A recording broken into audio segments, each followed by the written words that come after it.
Oi, gente, tudo bem com vocês? Eu fui convidada para falar um pouquinho sobre a oncologia, sobre o que é ser enfermeira oncologista pelo grupo. Então, vamos conversar um pouquinho sobre isso. É uma honra estar aqui falando com vocês sobre o que o enfermeiro oncologista faz, contar um pouquinho sobre a minha experiência, porque é um assunto que particularmente eu amo. E a pergunta que eu tenho aqui no meu roteiro é para contar um pouquinho para vocês sobre mim e a minha trajetória na enfermagem. Eu comecei na enfermagem porque eu sempre tive um desejo de cuidar das pessoas, então isso sempre queimou no meu coração e eu queria aliar o meu profissional com esse desejo e esse propósito que eu sempre tive. Então eu escolhi a enfermagem por isso e eu cursei enfermagem na Universidade Federal do Espírito Santo, na UFES, né? E aí, durante esse percurso, né, da graduação, eu me esbarrei com a pandemia do Covid. Minha prática não foi do jeito que eu almejava. Nós ficamos 1 ano sem ir para o hospital, então depois a gente acabou formando com um semestre a mais. E isso acabou prejudicando a minha prática. Eu sentia que eu não estava tão preparada assim de forma prática. E eu também confesso que eu nunca fui uma graduanda tão boa assim na parte prática. Eu sempre fui muito boa na parte teórica. Eu tirava as maiores notas, mas na parte prática era algo que era um desafio para mim, de fato. Então, fazer a residência foi algo que me chamou a atenção, foi uma escolha que eu tomei com base nisso, porque a residência são 60 horas semanais, você dentro do hospital. Além de algumas aulas que você também tem aula, tá? Também tem conteúdo teórico, mas você fica muito também na prática. É basicamente você dentro do hospital, aprendendo. Então isso faz muita diferença para sua prática. No final da minha graduação, eu fiz um estágio no Hospital Dia, foi um sorteio que caiu. Por isso que eu falo que toda a minha trajetória na oncologia foi designada por Deus, foi uma escolha, foi a oncologia que me escolheu e Deus que me escolheu para oncologia, porque no último rodízio de estágio da faculdade, teve um sorteio e eu caí no Hospital Dia. Não era um setor que eu queria estar e foi um setor que veio para mim e eu fui de coração aberto. Então, eu comecei a estagiar nesse setor e nesse setor é um setor de administração de fármacos de alta vigilância e também tem administração, né, de quimioterápicos. Então, no Hospital das Clínicas, são atendidos pacientes basicamente com neoplasias hematológicas. E aí, eu não tinha contato com pacientes com tumores sólidos, eram tumores hematológicos, basicamente. E aí, eu me apaixonei. Eu me apaixonei quando eu estive no Hospital Dia, nesse estágio, e tive contato com esses pacientes. São pacientes que têm um tratamento mais longo, são pacientes que depositam muito a sua confiança em nós, pacientes que realmente você consegue fazer uma diferença ali na vida dele muito significativa. E é isso que eu sempre procurei, eu sempre quis fazer uma diferença muito grande na vida dos meus pacientes, impactar, assim, positivamente com uma assistência de qualidade. Então isso eu encontrei nesse estágio e isso foi queimando no meu coração para eu fazer a residência. Então, quando foi em setembro, eu me formei pela UFES, em enfermagem, e fiz a prova em novembro do mesmo ano para o INCA, para residência no INCA em oncologia, é uma residência multiprofissional. E quando foi em março, eu já iniciei a residência. Então foi tudo, assim, muito direcionado, né, na minha vida. Como eu disse, a oncologia me escolheu. E quando eu entrei no INCA, né, para fazer a residência em outro estado, né, porque é lá no Rio de Janeiro, aí veio o grande baque. Porque na minha cabeça, ser enfermeira oncologista era basicamente quimioterapia. Eu não tinha a ideia de que ser enfermeira oncologista é muito amplo, é um mundo de oportunidades. E como eu atuei no INCA, que é um centro de alta complexidade, então o INCA é um mundo. Lá, o paciente tem tudo que ele precisa para fazer o tratamento, sabe? Ele tem atendimento ambulatorial, tem atendimento de internação, tem urgência e emergência, tem toda a parte de exames, tem setor de radioterapia, braquiterapia, setor de urologia, setor torácico, neurocirurgia, pediatria, além dos outros setores, né? Que é centro de transplante de medula óssea. Então, é um hospital, de fato, com todas as especialidades e o mundo de atuação para o enfermeiro oncologista. E foi lá que realmente eu abri a minha mente para o que era realmente a oncologia. Então, foi isso. Então, ela me pergunta aqui o que me fez escolher essa área e quanto tempo. Então, eu atuei, né, na oncologia no meu último estágio e também no INCA, né, que foram 2 anos de residência. Eu acabei de me formar, eu me formei agora em março.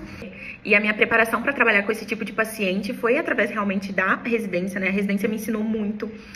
E também foi um baque emocional, porque além de estar longe da minha família, no Rio de Janeiro, eu tinha que lidar com o sofrimento, com o luto dos pacientes e da família dos pacientes. Então, foi emocionalmente algo muito desafiador. Foi uma experiência muito desafiadora. E me fez aprender muito, muito, muito. E a rotina de trabalho, basicamente, você pode atuar tanto ambulatorialmente, como enfermeira ambulatorial, e também como enfermeira da urgência e emergência, enfermeira na UTI, porque lá também tem UTI, ou das enfermarias, né, que é a internação. Então, em cada setor, tem uma atribuição do enfermeiro. Por exemplo, na quimioterapia, o enfermeiro, ele é o profissional que faz exclusivamente, é um profissional que faz a infusão da quimioterapia, faz todo o planejamento, toda a orientação da família, do paciente. Ele faz a escolha do acesso venoso. O enfermeiro, ele é responsável também pela inserção de catéter, de PIC, né, de catéter de inserção periférica, catéter central de inserção periférica, que é um catéter muito utilizado no INCA, para poder fazer esse tratamento, que é um tratamento a longo prazo, com fármacos que, por vezes, têm grande capacidade de lesar, de causar lesões teciduais muito, muito graves. Então, o enfermeiro é o profissional capacitado para fazer a infusão da quimioterapia, para fazer a manipulação dos catéteres, porque é uma manipulação que é muito suscetível à infecção. Então, há toda uma técnica estéril que é dominada pelo enfermeiro. E isso dá autonomia ao profissional. É um setor que o enfermeiro tem muita autonomia. Assim como o setor de radioterapia, que o enfermeiro faz as consultas de enfermagem, acompanha a pele do paciente, porque a radioterapia, ela tem isso como essa questão da pele também, como complicações que podem ser causadas, são as radiodermites, que nós chamamos, que podem ser de vários graus, que vão de 0 até 4. Então, o enfermeiro tem todo o manejo das questões, das complicações que podem ser causadas, também as fístulas. Então, o enfermeiro cuida das fístulas. O enfermeiro também tem a função de fazer a troca das cânulas, porque o paciente traqueostomizado, ele não pode fazer a radioterapia com a cânula metálica, ele precisa fazer a troca para uma cânula siliconada. Então, o enfermeiro é responsável por essa troca. Então, é uma gama de atribuições, uma gama de funções que o enfermeiro tem, tanto ambulatorialmente, quanto na internação e na urgência e emergência e nas unidades de terapia intensiva. E o paciente oncológico, ele é um paciente muito específico, que tem os cuidados com catéter totalmente implantado, catéter central de inserção periférica. São pacientes muito suscetíveis à infecção por conta do NADIR, por conta, né, realmente do tratamento quimioterápico.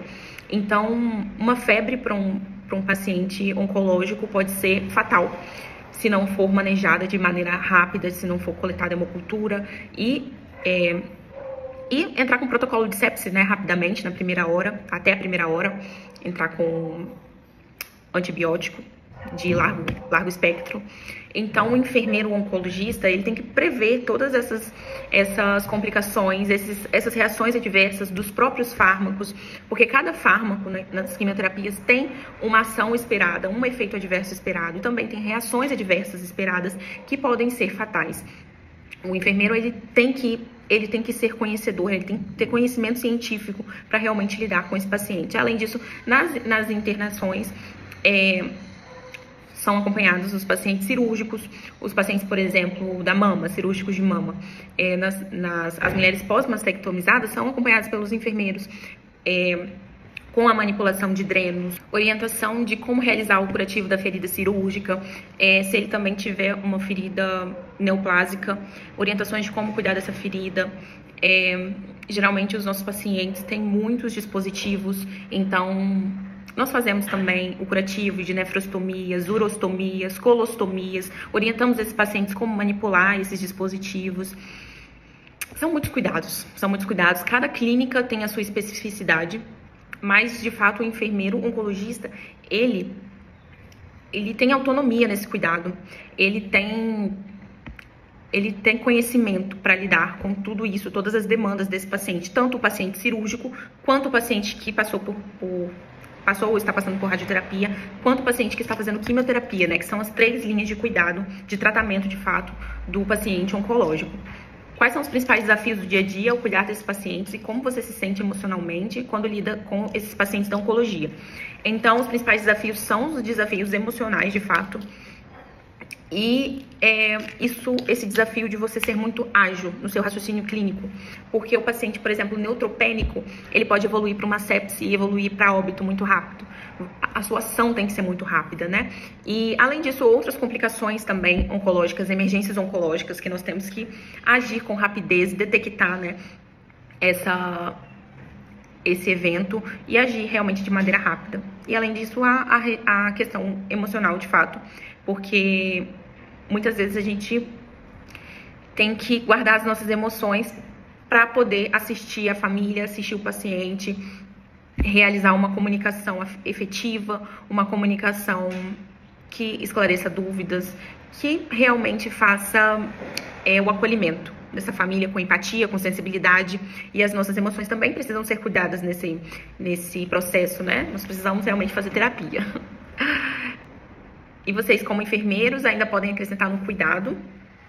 Acho que a questão da educação continuada, a questão da humanização, a questão de continuar estudando, porque tudo que nós fazemos com muita ciência, não são conhecimentos da nossa própria cabeça, né? A enfermagem é uma ciência. E mesmo que a gente atue com ciência, é importante que nós não percamos a nossa parte humana. E que nós cuidemos de nós também, do nosso emocional, porque para cuidar do outro a gente precisa estar bem primeiro. Isso é uma coisa que eu levo muito forte para mim. Para cuidar do outro eu tenho que estar bem. Então, se eu vejo que eu não estou bem, eu paro tudo que eu estou fazendo e primeiro vou me cuidar, sabe? E é isso. A maior arma que a gente tem é de fato o nosso conhecimento, né? O nosso estudo, o nosso aprofundamento. No conselho para quem escolher essa área: façam terapia, porque de fato é muito desafiador nessa questão psicológica e emocional. E uma curiosidade, que as meninas também pediram para eu falar, é que o enfermeiro tem uma autonomia em todos esses âmbitos do cuidado. Por exemplo, o Centro de Medula Óssea de Transplante é um centro muito especializado, onde os transplantes acontecem, que o transplante também é uma modalidade de tratamento, principalmente para as leucemias e para os linfomas. Então, o enfermeiro, ele faz todo o planejamento do transplante, execução, administração. Então, ele está envolvido em todo esse processo e ele é, de fato, um protagonista nessa modalidade de tratamento. Ele faz, de fato, a infusão da medula óssea no paciente. Então, é uma autonomia muito grande. Além disso, também nós temos autonomia na infusão da quimioterapia, temos autonomia na inserção de catéter venoso central de inserção periférica. Então, são muitas áreas com autonomia. Por isso, eu aconselho muito a vocês que gostam a fazerem oncologia. E vou deixar meu contato para vocês, se tiverem alguma dúvida mais, algo que eu não falei, vocês podem entrar em contato comigo e pra gente conversar um pouquinho, tá bom? Beijo, foi um prazer estar com vocês.